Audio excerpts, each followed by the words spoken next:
पिछले एपिसोड में हमने देखा था कि टिंगर ने इमॉर्टल स्वॉर्ड को समन करना शुरू कर दिया था। वो एक से ज्यादा इमॉर्टल स्वॉर्ड को समन कर रही थी ताकि उन सभी की पावर का इस्तेमाल करते हुए ज़ाओयी को यहाँ पर पूरी तरह से रिकवर कर सके। उसी के साथ साथ उसके ये करने की वजह से पूरा का पूरा फ्रैगमेंट वाला इलाका टूटने लग गया था। तो वांग वहाँ से भाग जाता है उसी कंपस पे सवार होकर। तभी वहाँ पर सुनटाई भी पहुंच चुका था जो वांग से कहता है कि वो उसको आजाद कर दे। नहीं करेगा तो वांग के लिए अच्छा नहीं होगा। पर तब भी वांग यहाँ पर उसकी बात नहीं माना, उसकी बात को इग्नोर कर देता है। साथ ही वांग ने अपनी पावर का इस्तेमाल करते हुए उस कंपस को भी ठीक कर दिया था, जिस वजह से अब वो डीमन वांग को वो कंपस देने के लिए रेडी हो चुका था कि अब से वो कंपस वांग का हो चुका था। जिसके बाद यहाँ से ये एपिसोड शुरू होता है। तो इस एपिसोड की शुरुआत में वांग जैसे ही कंपस की मदद से आगे बढ़ा था तभी वहां से बहुत सारे ऑरा जो थे वो गुजरने लग जाते हैं, क्योंकि ये भी इमॉर्टल स्वॉर्ड का ही ऑरा था जिसको टिंगर समन कर रही थी। सभी इमॉर्टल स्वॉर्ड का ऑरा जो होता है वो आसपास घूमकर एक पूरा भवंडर क्रिएट कर देता है। वांग भी डीमन के साथ उसी जगह पर पहुंच चुका था जहां पर टिंगर इन सारे स्वॉर्ड के ऑरा को क्रिएट कर रही है ताकि देख सके कि असल में यहाँ पर हो क्या रहा है। टिंगर ने सारी पावर को यहाँ पर इकट्ठा करना शुरू कर दिया था, जो सभी पावर ड्रैगन के फॉर्म में होती है। वो ड्रैगन यहाँ पर एक दूसरे की पावर के साथ मिलते जा रहे थे और तब देखते ही देखते वहां पर एक और बहुत ही बड़ी वाली इमॉर्टल स्वॉर्ड आती है। आसपास के जितने भी सेक्ट वाले थे वो लोग एकदम पागल हो चुके थे कि यहाँ पर हो क्या रहा है। किसी को एक इमॉर्टल स्वॉर्ड नहीं मिलती, यहाँ पर तो 2 से ज्यादा स्वॉर्ड आ गए। बहुत ही खतरनाक चीज है ये। ज़ाओयी टिंगर से कहता है कि टिंगर देखो, अब तुमने 3 इमॉर्टल स्वॉर्ड को समन कर लिया, अब तो यहाँ पर रुक जाओ, इससे ज्यादा तुम हैंडल नहीं कर पाओगे, तुम्हारी पावर इतनी ज्यादा भी रिकवर नहीं हुई, तुम अभी तो होश में आई हो। लेकिन टिंगर कहती कि कुछ नहीं, यहाँ पर मैं एक और स्वॉर्ड को समन करने वाली हूँ, 3 से भी इनफ काम नहीं होगा। जो तुम्हें रिकवर करना है ना, उसको रिकवर करने के लिए कम से कम 4 इमॉर्टल स्वॉर्ड की जरूरत पड़ती है। तीनों जो इमॉर्टल स्वॉर्ड आई थी उनकी पावर से बना हुआ जो ड्रैगन होता है वो यहाँ पर एकदम दहाड़ मारने लग जाता है, जिसके अंदर से भी काफी ज्यादा पावर बाहर निकल कर आ रही थी। लेकिन ये लोग यहाँ पर कुछ कर पाते, वहां पर एक बहुत ही ज्यादा खतरनाक बीस्ट पहुंच चुका था जिसकी आंखें इतनी खतरनाक होती है कि उसको देखकर ही लोग डर जाएं। जिस चीज को देखकर आसपास मौजूद जितने भी लोग होते ये कहने लगते हैं कि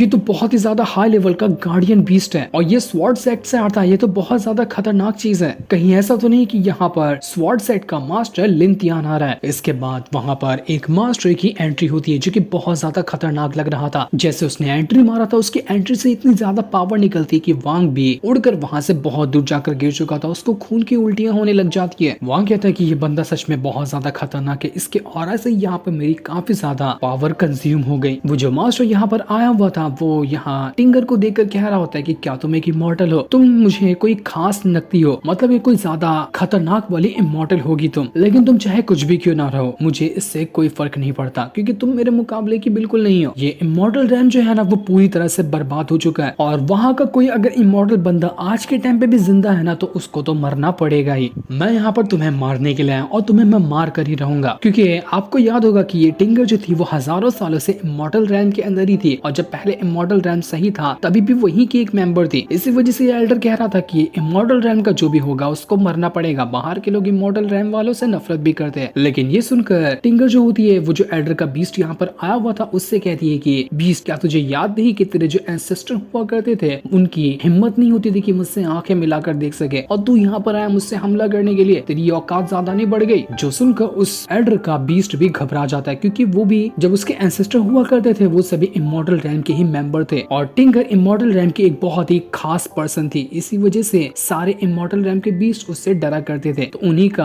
आगे की जनरेशन वाला ये बीस्ट था। इसी वजह से वो टिंगर को पहचान कर डर चुका था। तो वो यहाँ पर टिंगर को कुछ नहीं करता। टिंगर यहाँ पर कहती कि तुम्हारी इस गलती की वजह से ना अगर इमॉर्टल रैम यहाँ पर सही सलामत होता तो मैं तुम्हें पनिशमेंट देती, लेकिन इमॉर्टल रैम खत्म हो चुका था, तुम्हें पनिशमेंट देकर भी कोई फायदा नहीं है, तुम आजाद हो, मैं तुम्हें कुछ नहीं करने वाली। बीस्ट की भी एकदम हालत खराब हो चुकी थी। इसके बाद टिंगर उस एल्डर के ऊपर अटैक करने लग जाती कि आखिर इसकी हिम्मत कैसी हुई टिंगर का काम बिगाड़ने के लिए यहाँ पर आ गया। टिंगर ने जो अटैक किया था वो बहुत ही ज्यादा खतरनाक था, जिस वजह से उस एल्डर की हालत खराब होने लग जाती है। वो उसके अटैक से बचने की कोशिश कर रहा था लेकिन उतना कुछ खास फायदा नहीं होता। टिंगर यहाँ पर एक से बढ़कर एक बहुत ही ज्यादा खतरनाक वाले अटैक उस एल्डर के ऊपर करते जा रही थी ताकि वो उसको मार डाले। एल्डर अपने सारी पावर का इस्तेमाल कर लेता है। वो बहुत कोशिश कर रहा था ताकि टिंगर के अटैक को रोक पाए लेकिन कोई फायदा नहीं होता। इस वजह से वो दुम दबाकर वहां से भाग निकलता है। स्वॉर्ड सेट के जितने भी लोग थे वो पागल हो जाते हैं कि नहीं, आज जो हम अपनी आंखों से देख रहे हैं वो सच नहीं हो सकता, क्योंकि हमारे सेट का सबसे ज्यादा पावरफुल एल्डर था ये गार्डियन वाला बीस्ट, जो तो टिंगर को देखकर ही फटकर उसके हाथ में आ गई। उसी के साथ हमारे सेट का सबसे ज्यादा पावरफुल एल्डर भी कुछ नहीं कर पाया। ये दोनों ऐसे यहाँ से भागे हैं जैसे कि कोई बच्चे हों। आखिर ये टिंगर चीज चीज क्या है, इसकी पावर लेवल क्या होगी जिसके सामने तो बड़े से बड़े लोग कुछ नहीं कर पा रहे हैं। वो एल्डर यहाँ पर कह रहा था कि आखिर ये लड़की है क्या, ये कितनी ज्यादा पावरफुल है, मुझे समझ नहीं आ रहा। इमॉर्टल लैंड के और भी बंदे थे लेकिन वो इतने ज्यादा पावरफुल नहीं थे। अगर इससे लड़ने के लिए तियान जुनजी खुद भी उठकर क्यों ना आ जाए ना, वो भी कुछ नहीं कर सकता इसका। इतनी खतरनाक है यार ये लड़की, इससे पावरफुल लड़की मैंने अपनी लाइफ में कभी नहीं देखा था। हो सकता है कि कोई इमॉर्टल लॉर्ड वगैरह होगी, लेकिन तब उसको याद आता है कि नहीं, मैं तो एक इतना पावरफुल एल्डर हूँ, तो ऐसा डर के भाग नहीं सकता, मेरी क्या ही इज्जत रह जाएगी। वो अगर टिंगर चाहती तो मुझे पहले ही मार सकती, लेकिन उसने मुझे मारा नहीं। यही मेरे पास मौका हो सकता है इसके ऊपर बैकफायर करने का। मैं वापस इसके ऊपर जाता हूँ, अटैक करने की कोशिश करता हूँ। वो खाली मुझे डरा रही होगी क्योंकि उसके अंदर हिम्मत ही नहीं है मुझे मारने की। इसके बाद वो एल्डर यहाँ पर टिंगर से कह रहा था कि आज तुम मरोगी। माना कि तुम इमॉर्टल रैल्म की बहुत ही पावरफुल बंदी हो, लेकिन तब भी मेरे सामने कुछ नहीं कर सकती क्योंकि तुम्हारे अंदर हिम्मत ही नहीं है मुझे मारने की। इस चीज को देखकर टिंगर ने वहां पर और भी कई सारे स्ट्रॉन्ग अटैक को बनाना शुरू कर दिया था, जिन अटैक की मदद से वो उस एल्डर के ऊपर अटैक पे अटैक किए जा रही थी। एल्डर का अटैक फिर से यहाँ पर डिस्ट्रॉय होने लग जाता है। वो कहता है कि क्या मैंने गलती तो नहीं कर दी ना वापस से इसका पीछा करके, कहीं ये सच में वो यहाँ पर मुझे मार ही ना डाले। लेकिन यहाँ पर वो जो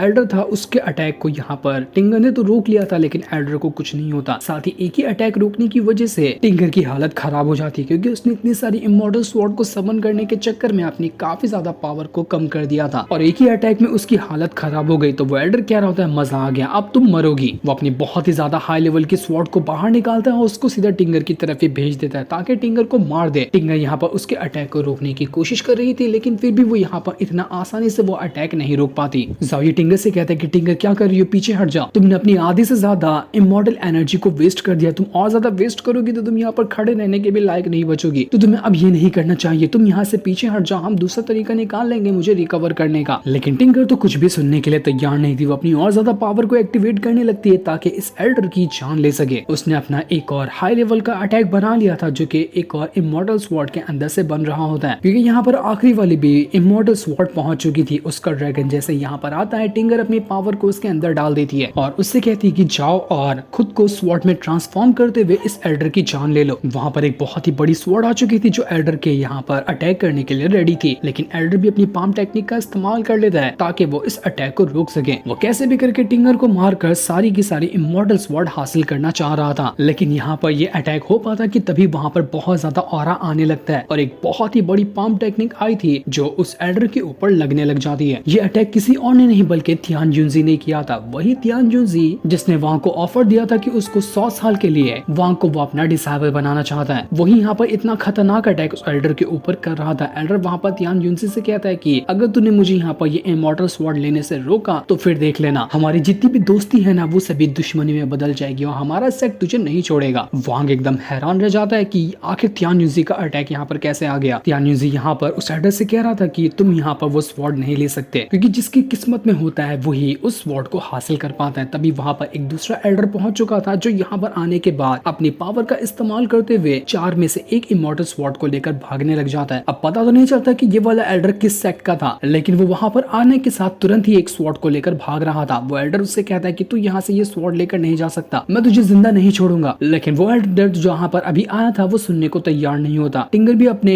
एक जो इमॉर्टल स्वॉर्ड का ड्रैगन होता है उसको पीछे लगा देती है उस एल्डर के जो अभी स्वॉर्ड लेकर गया था, लेकिन वो एल्डर तो काफी दूर निकल चुका था। वो एल्डर जो था वो यहाँ पर कहता कि भाड़ में गया, एक स्वॉर्ड गई ना फर्क नहीं पड़ता, अब बची हुई स्वॉर्ड को मैं रख लूंगा। वहां पर अगली वाली स्वॉर्ड को लेने की कोशिश करता है, लेकिन टिंगर उसके ऊपर एक और अटैक कर देती है जिस वजह से वो स्वॉर्ड को ले नहीं पाता। लेकिन एल्डर तो सुनने को तैयार नहीं था। वो अपनी और ज्यादा पावर को एक्टिवेट करने लग गया ताकि कम से कम एक तो इमॉर्टल स्वॉर्ड उसको मिल जाए। जब टिंगर को लगता है कि यहाँ पर वो अपनी एक और अगली वाली इमॉर्टल स्वॉर्ड को नहीं बचा पाएगी तो वो उस स्वॉर्ड के अंदर से इमॉर्टल स्पिरिट बाहर निकाल लेती है। इससे होगा ये कि इमॉर्टल स्वॉर्ड की पावर जो है ना वो 50% से भी ज्यादा कम हो जाएगी। बहुत ही कम पावर बचेगी इमॉर्टल स्वॉर्ड के अंदर, चाहे अब उसको कोई भी क्यों ना ले ले। जिसके बाद देखते ही देखते उस एल्डर ने अपनी पावर का इस्तेमाल करते हुए उस दूसरी वाली इमॉर्टल स्वॉर्ड को ले लिया था। वो खुश तो ज्यादा हो जाता है कि मुझे इमॉर्टल स्वॉर्ड मिल गई, लेकिन ये नहीं पता था कि इसकी इमॉर्टल स्पिरिट तो टिंगर ने पहले ही निकाल दी है। वो स्वॉर्ड अब उसके उतनी ज्यादा कुछ काम नहीं आने वाली। तियान जुनजी की जो आवाज थी वो उस एल्डर से कहती कि तुमने इस स्वॉर्ड को रखा तो ठीक है, ये तुम्हारी किस्मत में था, तो तुम इस स्वॉर्ड को अपने पास रख सकते हो, मैं तुम्हें अब और ज्यादा डिस्टर्ब नहीं करूंगा। इतना कहने के बाद तियान जुनजी का जो अटैक था वो भी वहां से खत्म हो जाता है। जैसे ही तियान जुनजी का अटैक यहाँ से खत्म हुआ था वो एल्डर तो और ज्यादा खुश हो जाता है कि अब तो मुझे रोकने वाला कोई बचा ही नहीं है। बची हुई 2 और इमॉर्टल स्वॉर्ड बची है ना, उनकी तो अभी तक स्पिरिट भी नहीं निकली। तो वो टिंगर से कहता है कि तू यहाँ पर इमॉर्टल रैंक की एक इमॉर्टल लॉर्ड होगी तो मैं तुझे नहीं मारूंगा क्योंकि तू मेरे रास्ते का कांटा है ही नहीं। तूने अपनी वैसे भी काफी ज्यादा पावर को कम करके रखा है तो तू मेरा कुछ बिगाड़ नहीं सकती। लेकिन ये जो बची हुई 2 स्वॉर्ड बची है ना उसको तो मैं लेकर ही रहूंगा, चाहे दुनिया इधर की उधर क्यों ना हो जाए। ये दोनों स्वॉर्ड मुझे पसंद आई है और मैं इसको आज लिए बगैर तो नहीं जाऊंगा। वो अपना एक बहुत ही ज्यादा हाई लेवल का अटैक यहाँ पर रेडी कर लेता है ताकि दोनों बची हुई स्वॉर्ड को भी वो हासिल कर सके। टिंगर को पता था कि अब यहाँ पर कुछ न कुछ तो करना पड़ेगा वरना उसकी सारी की सारी इमॉर्टल स्वॉर्ड यहाँ से खत्म हो जाएगी। तो वो अपना एक बटरफ्लाई वाला अटैक एक्टिवेट कर लेती है जो कि बहुत ही ज्यादा खतरनाक अटैक लग रहा था। मानो कि उसने अपनी सारी बची कुची पावर इस अटैक में मिला दी और ये अटैक काम किया तो किया, नहीं तो टिंगर की हालत बहुत ज्यादा खराब हो जाने वाली है। जाओ ये टिंगर से कहता है कि टिंगर पागल हो गया, ये क्या कर दिया तुमने, तुम ये अटैक का क्यों इस्तेमाल किया, तुम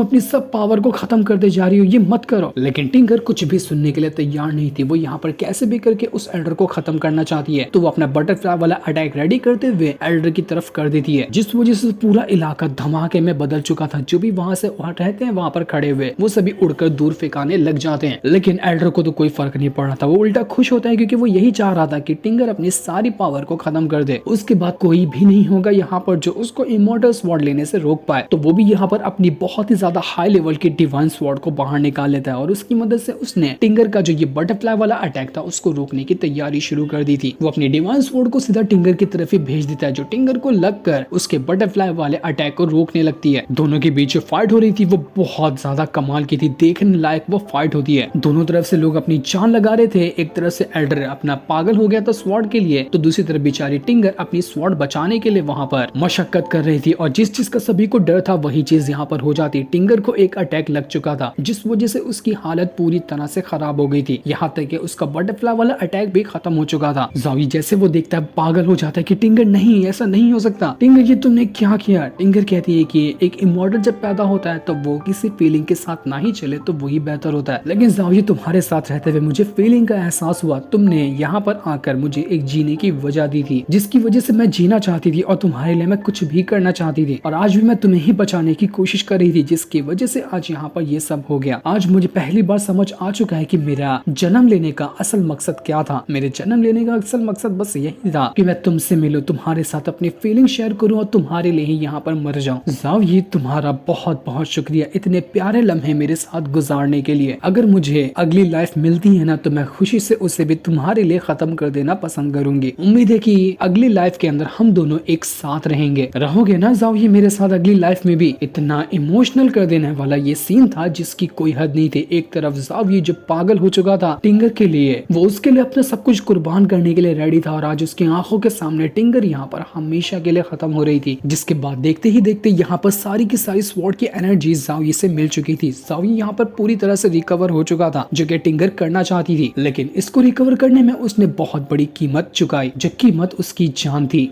यार इतना इमोशनल लव एंगल डालने की क्या ही जरूरत थी, इसमें एकदम पूरा मूड इमोशन से भर गया। जिस सीन के साथ ये एपिसोड यहीं पर खत्म हो जाता